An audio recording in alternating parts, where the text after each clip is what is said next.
क्रिस्त में मेरे प्यारे भाइयों एवं बहनों, आज माता कलीसिया हमें पारिवारिक जीवन और विवाह संस्कार के पवित्रता के बारे में मनन चिंतन करने के लिए आमंत्रित करती है। डॉक्टर जॉर्ज क्रेन अमेरिका में एक लोकप्रिय समाचार पत्र स्तंभकार, मनोवैज्ञानिक और चिकित्सक थे। वह एक ऐसी पत्नी के अनुभव की बात करता है जो अपने पति के प्रति घृणा से भरी हुई थी। तलाक की मांग करते हुए डॉक्टर के कार्यालय में आई और उसने कहा, मैं न केवल उससे छुटकारा पाना चाहती हूं, मैं भी अपनी जिंदगी में शांति प्राप्त करना चाहती हूं। इससे पहले कि मैं उसे तलाक दूं, मैं उसे उतना ही चोट पहुंचाना चाहता हूं जितना उसने मुझे दर्द दिया है। डॉक्टर क्रेन उसकी बात सुन लिया और एक चतुर योजना का सुझाव दिया।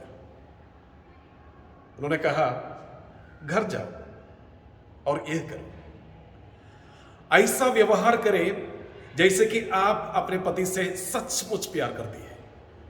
दिखावा करें और उसे बताएं कि वह आपके लिए कितना मायने रखता है। जितना हो सके दयालु, विचारशील और उदार बन जाओ। उसे खुश करने के लिए, उसका आनंद लेने के लिए कोई कसर नहीं छोड़ना। उसे विश्वास दिलाए कि आप उससे सच में प्यार करती है। और जब आपने उसे अपने अमर प्रेम के बारे में आश्वस्त कर लिया है और आपके उसके बिना नहीं रह सकते हैं, तो बम गिरा दें। उसे बताएं कि आप तलाक ले रहे हैं। उसे बताएं कि आप सच में तलाक ले रहे हैं। ये वास्तव में उसे चोट पहुंचाएगा, उसे मूल रूप से चोट पहुंचाएगा। आंखों में बदला लेने की इच्छा के साथ वह मुस्कुराई और बोली, वास्तव में अद्भुत है। जिसने मुझे सबसे ज्यादा चोट पहुंचाई, उसके साथ स्कोर तय करने का एक शानदार तरीका है। तो वह शीघ्र ही चली गई। जो कहा गया था वह उत्साह के साथ जैसे अभिनय कर रही थी। उसने प्यार, दया, सुनना, देना, मजबूत करना, साझा करना दिखाया। 2 महीने बाद जब वह नहीं लौटी तो डॉक्टर क्रेन ने फोन किया और पूछा, तो क्या आप अब तलाक के लिए तैयार हैं? तलाक? उसने कहा, कभी नहीं। मुझे पता चला कि मैं वास्तव में उससे प्यार करती हूं। उसके कार्यों ने उसकी भावनाओं को बदल दिया था। बदला लेने के साथ किए गए उनके स्नेही गतियों के परिणाम स्वरूप ईमानदारी के साथ प्रेम पूर्ण भावनाएं पैदा हुई। वास्तविकता में उनके अभिनय ने उन्हें अपने खोए हुए प्यार को फिर से खोजने में मदद की। यह प्रेम की शक्ति है। मानव जीवन को पंगु बनाने वाली किसी भी बीमारी के लिए प्रेम सर्वोत्तम औषधि है। और प्रेम की इस अद्भुत शक्ति का कारण सरल है। हम जानते हैं, सच्चा प्यार उसके दिल से बहता है जो सच में प्यार है, वही है हमारा ईश्वर।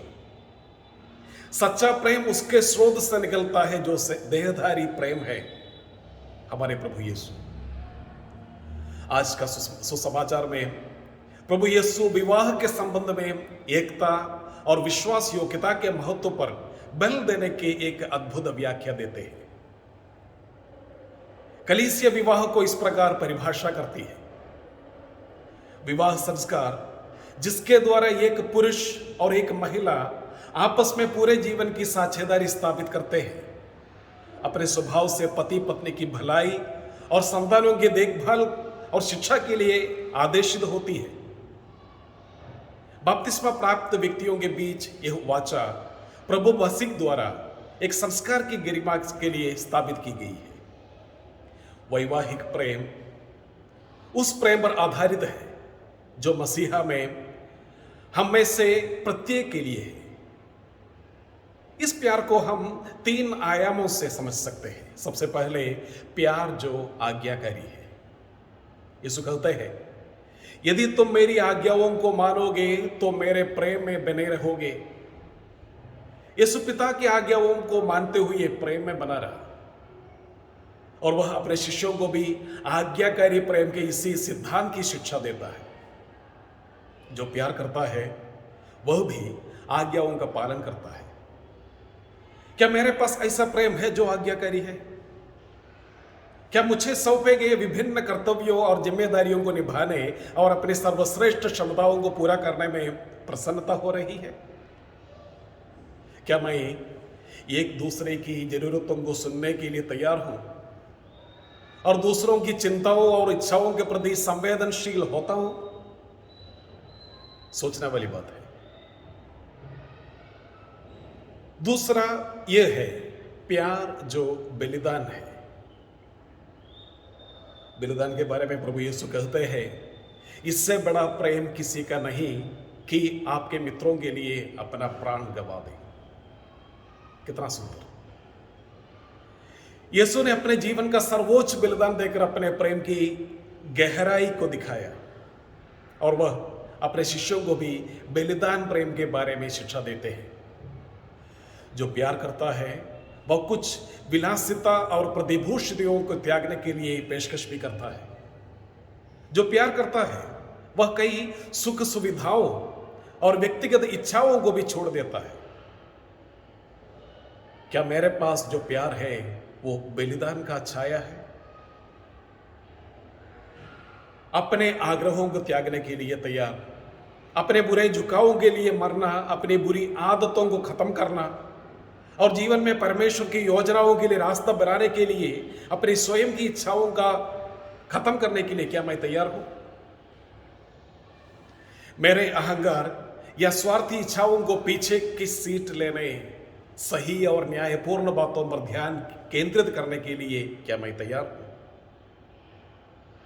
अगर आप तैयार है तो तीसरी बात यह है, एक प्यार जो फलदायी है। यीशु कहते हैं, मैंने तुम्हें चुना और नियुक्त किया कि तुम जाकर फल लाओ जो बना रहेगा। यीशु ने करुणा, कोमल दया, मिलनसार हृदय, नम्रता और उदारता के फल प्रदर्शित करके अपने प्रेम का गुण दिखाया और वह अपने शिष्यों को भी फलदायी प्रेम के बारे में शिक्षा देते हैं। जो प्रेम करता है वह सब्र, दया, संयम और विश्वास का फल भी उत्पन्न करता है। जो प्यार करता है वह भी ऐसा जीवन जीता है जो आनंद, उदारता और शांति के फल दिखाता है। आज का सवाल यह है, क्या मेरे पास ऐसा प्रेम है मेरे परिवार के लिए जो फलदायी है? पति पत्नी को आपस में ये सवाल करना चाहिए।